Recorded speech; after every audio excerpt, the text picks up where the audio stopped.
Welcome to our channel. Today we how to register with S3-compatible storage for VPS backups. Start by choosing your S3-compatible storage provider. Visit the provider's website and create an account. Log in to your newly created account. Navigate to the storage or bucket creation section. Create a new bucket for your VPS backups. Make sure to choose a unique name for your bucket. Select the region that is closest to your VPS location. Set the appropriate permissions for your bucket. Once your bucket is created, locate your access key and secret key in the account settings. Copy both keys as you will need them for the VPS configuration. Next, log in to your VPS server using SSH. Install any necessary software packages for S3 interaction.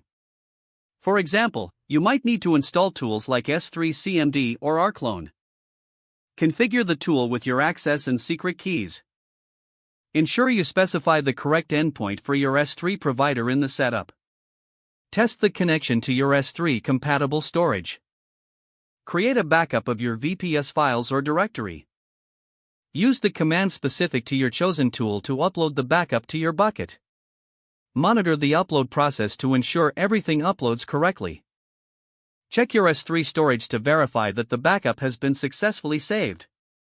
Set up a schedule for regular backups if needed, using cron jobs or similar scheduling tools. Finally, document your setup for future reference or troubleshooting. If the page does not load, refresh the browser or try again in a private or incognito window. Make sure you are using the correct email address, then retype it carefully to avoid small typos.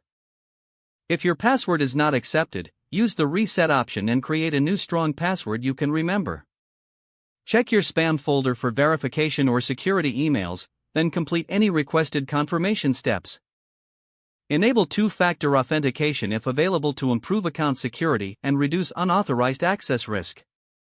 After signing in, review your profile details so your contact information and settings are accurate and current. Don't forget to like this video and subscribe to our channel for more step-by-step tech guides.